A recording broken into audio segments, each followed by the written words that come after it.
देश और दुनिया की तमाम छोटी और बड़ी खबरों के लिए हमारे चैनल को सब्सक्राइब करना न भूलें और बेल का बटन जरूर दबाएं।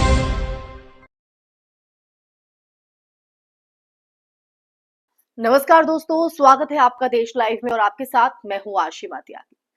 दोस्तों, राजधानी दिल्ली, वही शहर जिसे हम भारत का दिल कहते हैं। दिल्ली है दिल वालों की, जहां से संविधान चलता है, कानून बनते हैं और सबका साथ सबका विकास जैसे जो नारे हैं उनकी गूंज सुनाई देती है। लेकिन सवाल यह है कि क्या इस दिल में अब धार्मिक आजादी के लिए जगह बची है? लाजपत नगर में जो हुआ वो सिर्फ एक घटना नहीं बल्कि आज के भारत का आईना है। क्रिसमस के मौके पर सेंटा क्लॉज की टोपी पहने कुछ ईसाई महिलाएं, जिन पर आरोप लगाया गया कि वो धर्मांतरण कर रही हैं और इसी शक के आधार पर, इसी शक के नाम पर उन्हें घेरा गया, अपमानित किया गया, जबरन वहां से भगा दिया गया। ये बदसलूकी, सोचिए, ये सब हो रहा है देश की राजधानी में खुले आम। जो दिल्ली दिल वालों की थी, वहां पर आप देखिए कि दिल और मानसिकता कितनी छोटी हो चुकी है।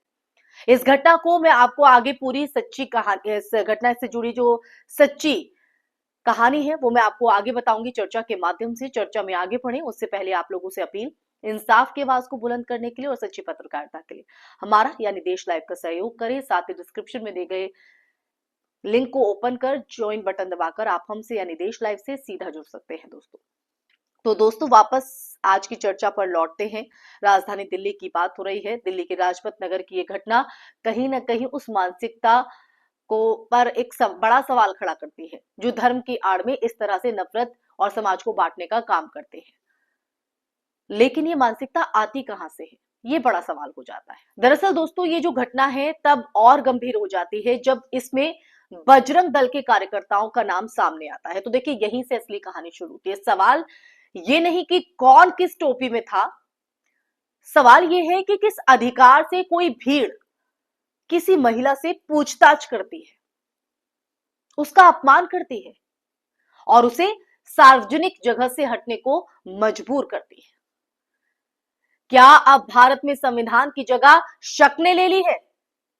क्या किसी का कपड़ा, टोपी या पहचान ये तय करेगी कि वो अपराधी है या नागरिक? कौन है ये बताने वाले?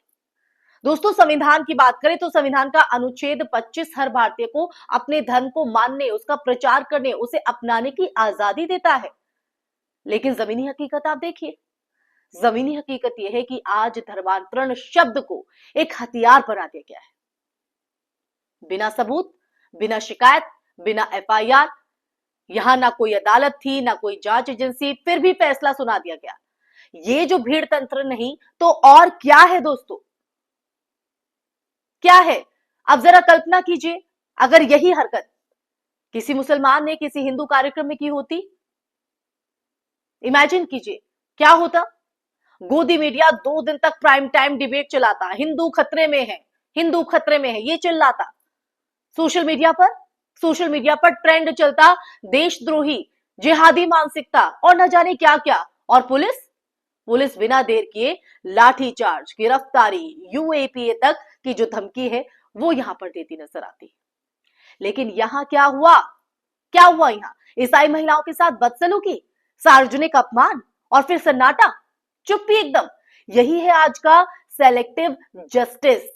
ये सिर्फ धर्म का मामला नहीं है, ये महिलाओं की सुरक्षा का भी सवाल है। क्या किसी भी संगठन को यह अधिकार है दोस्तों कि वो महिलाओं को घेरकर उनसे सवाल करे, उनके साथ बदसलूकी करे? क्या राजधानी में महिलाएं अब सुरक्षित नहीं है अगर वो अल्पसंख्यक है? तो दिल्ली पुलिस की जो चुप्पी है वो कहीं ना कहीं एक संदेश साफ देती है कि कुछ लोगों के लिए कानून है और कुछ के लिए सिर्फ छूट है। आप कुछ भी करिए, आपको इजाजत है। भारत की ताकत उसकी डाइवर्सिटी रही है दोस्तों। क्रिसमस, ईद, दिवाली, गुरु पर्व, यही तो हमारी पहचान है ना। लेकिन आज एक खास विचारधारा ये तय कर रही है कि कौन सा त्योहार देशभक्त है और कौन सा साजिश। विडंबना है। सेंटा क्लॉज की टोपी तक अगर शक के घेरे में आप आ जाए तो आप समझ लीजिए समस्या टोपी में नहीं, हमारे नजरिए में है। हमारी मानसिकता में है। सबसे खतरनाक बात यह है कि अब ये सब नॉर्मल किया जा रहा है। हर घटना के बाद ये कहा जाता है कि छोटी बात है, वीडियो अधूरा है, दोनों तरफ से गलती है। लेकिन याद रखिए दोस्तों, जब अन्याय रोज होने लगे और चुप रहे तो चुप्पी भी अपराध बन जाती है। इसलिए दोस्तों आज हम ये मुद्दा आपके बीच लेकर आए, ये पूरा सच आपको बताया कि दिल्ली जो कि देश की राजधानी है, देश का दिल है, वहां पर एक पढ़े लिखे लोग, कहते हैं कि पढ़े लिखे लोग रहते हैं, दिल्ली जाते हैं, शहर जाते हैं, वहां से जब इस तरह की तस्वीर सामने आती है तो आप सोचिए जो पिछड़े इलाके हैं, जो बैकवर्ड इलाके हैं, वहां क्या हाल होगा, वहां पर ये मानसिकता किस तरह से हावी होगी। तो दिल्ली की जो हकीकत है वो कहीं ना कहीं मन को झकझोरती है। इसीलिए मैं कह रही हूं कि हम जब चुप रहते हैं तो हम भी उस अपराध के सहभागी बन जाते हैं। तो आज दोस्तों सवाल सिर्फ ईसाई महिलाओं का नहीं है, सिर्फ उनका नहीं, सवाल यह है कि कल किसकी बारी होगी। आज सेंटा क्लॉज की टोपी है, कल किसी की दाढ़ी, किसी का तिलक, किसी का नाम। क्या दोहराए है इस बात से? इस बात से हम दोहराए नहीं कर सकते। अगर संविधान को भीड़ के हवाले कर दिया गया तो फिर कोई भी सुरक्षित नहीं रहेगा, ना बहुसंख्यक ना अल्पसंख्यक। राजधानी दिल्ली से उठी ये जो घटना है वो हमारे लिए चेतावनी है। हमें ये चेतावनी देती है या तो हम कानून के साथ खड़े होंगे या खामोशी के साथ। लेकिन दोस्तों मैं आपको यहां पर एक बात जरूर कहना चाहूंगी कि इतिहास गवाह है, इस बात का गवाह है कि खामोशी हमेशा जुल्म का साथ देती है। तो अब आप तय कीजिए कि आप खामोश रहेंगे, खामोश रहकर जुल्म का साथ देंगे, या आवाज को बुलंद करके इंसानियत के लिए खड़ा होंगे। नफरत का जहर यहां पर फैल रहा है, उस पर आप कहीं ना कहीं घात करेंगे। इसी के साथ दोस्तों इस चर्चा में फिलहाल के लिए बस इतना ही। ये चर्चा आपको कैसी लगी और ये जो पूरी घटना आपके सामने आई है, इस घटना पर आपके क्या विचार हैं? कमेंट सेक्शन में कमेंट करके जरूर बताइएगा।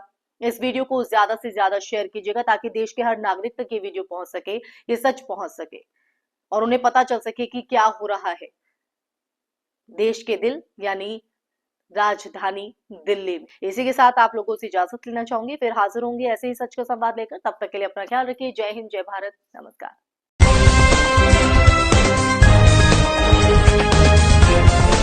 देश और दुनिया की तमाम छोटी और बड़ी खबरों के लिए हमारे चैनल को सब्सक्राइब करना न भूलें और बेल का बटन जरूर दबाएं।